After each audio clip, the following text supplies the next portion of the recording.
I want to talk about the concept of motivational speakers. And I think the phrase motivational speaker is itself something that I find very suspicious. I don't really like it.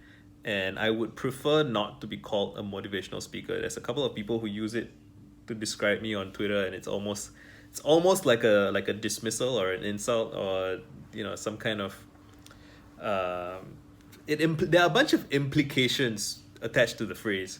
And I think it implies a certain kind of Protestant sort of work ethic, Protestant work ethic kind of mindset, like just the sense that there are things that you should be doing, and that you need to get some kind of pep talk. You need someone to stir emotions in you to get you to go and do stuff, right? Isn't that I feel like that's what motivational speaker implies, like a certain, like, why is that the phrase that's so often used to describe people who speak, right? And when I think about motivational speakers, there are some that I like. I really like Les Brown. I recommend looking him up on YouTube. He has great stories. He has great riffs. He has this thing about how you gotta be hungry. It's really good. But I hardly spend. I would say the amount of time I spend listening to Les Brown is negligible. There was a period of time where it helped me through some ruts, and I'm grateful for that. But I would say, if I were to describe the people that I would consider kind of my bigger influences, I really like Alan Watts. And Alan Watts he described himself, I think, as a spiritual entertainer. And he said something like, I share my point of view because I enjoy my point of view, and I would like you to enjoy it too, the way a musician enjoys their music, and they share the music for you to enjoy as well. I love that. There's George Carlin, who, some people, so his official job was stand-up comedian, right? But again, stand-up comedy is like motivational speaking in the sense that both of these categories are so kind of rigidly defined. There's these expectations. Like with motivational speakers, you're expected to go on stage and say rousing stuff that get people fired up and want to act. And with stand-up comedians, the person is expected to say stuff that makes you laugh, right? And I think recently, Hannah Gatsby, right? Like she did a couple of stand-up specials. Like one of her specials was especially kind of, people were saying, oh, there's a lot of sad stuff in it, and it's kind of depressing, and she talks about upsetting things, and that's not funny. It's not comedy. And it's like, why do we have such narrow frames for the richness of a human sharing their experiences with other people, storytelling, whatever, however you want to call it. Another person I enjoy is Mr. Rogers, the TV guy, the Beautiful Day in the Neighborhood, Won't You Be My Neighbor guy. Would you describe him as a motivational speaker? Maybe. I even like, at some point I was doing some research on Jordan Peterson to find out why people like him so much and why people hate him so much.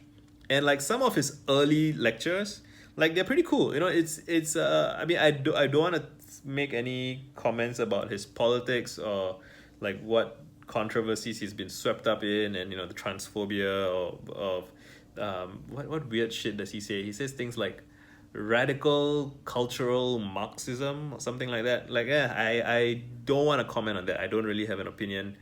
I will figure it out, and I will have my comments about it in due time. But like the earlier stuff when he was talking about archetypes and initiations and kind of, I guess you could say he's kind of a modern what's he? He's a vehicle for ideas from Joseph Campbell and Carl Jung. All right, and I like Joseph. What was that? I like Joseph Campbell and Carl Jung. I like their ideas. I think they talk about things that are interesting, that make life seem more interesting and rich and nuanced. And yeah, that's kind of where I'm coming from. I'm not trying to motivate people. If anything, if there are a couple of things I could get people to do, I would like people to be more curious, and I would like people to be more kind and loving. But that's not my spiel. I don't wanna. I'm not selling that shit. Like I'm just being myself in public, right? I'm being curious in public. I'm being loving and kind in public. I'm sharing details of my life. I'm sharing my thinking, and I like being prolific. I think that's something that's worth doing, and not once you include all of these things, you get to a very narrow. Not many people feel this way or are willing to put in as much effort talking about these things. And yeah, so what am I getting at? I just don't like the phrase motivational speaker. I think it it creates too much of a stale expectation about what the speaker audience relationship is supposed to be.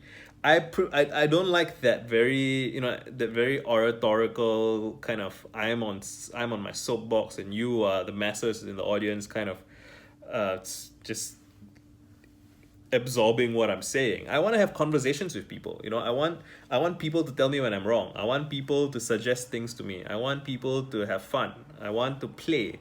I want to experiment. I want to learn things, right? And yeah, I reckon as a marketing guy, I recognize the necessity for labels, because without labels, people generally don't have the patience to listen to what a person is saying without having preconceived notions about what they're saying.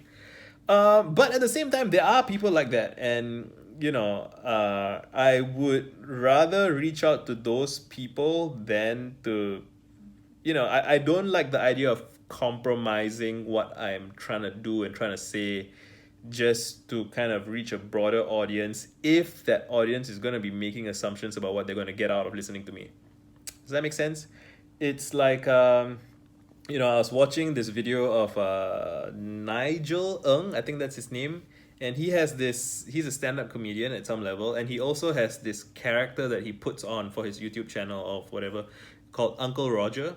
And in his Uncle Roger character, he puts on a voice which is like an accent, a kind of, fresh off the boat Asian immigrant, East Asian immigrant accent.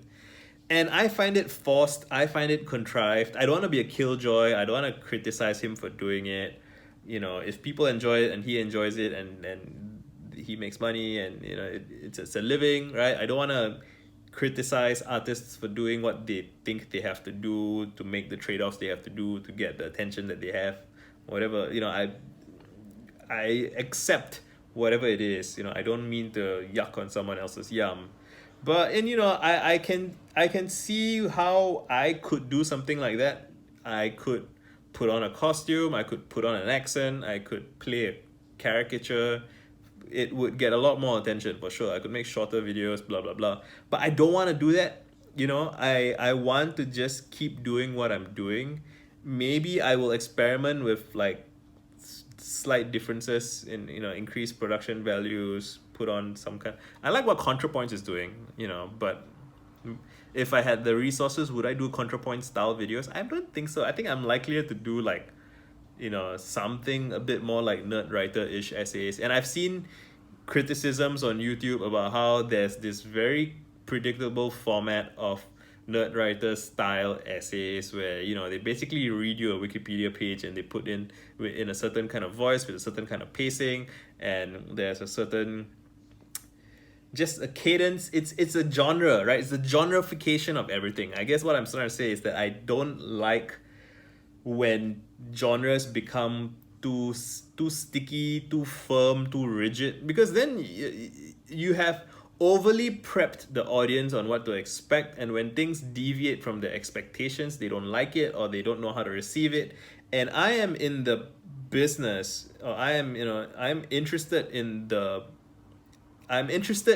in playing at the boundaries of genre and expectations, right? So if people come to expect me to do a certain thing, I would like to do something else. Me showing up on YouTube is itself something different than what I used to do when I was on Twitter. Me being on Twitter and talking to an international audience is different than what I was doing when I was a Singaporean blogger blogging about the local politics. And yeah, I'm just gonna keep trying. I guess once people start to congeal an idea of what I'm about, I feel compelled to try something different, and I just wanted to talk about that for a while. Let me know what you think. Done.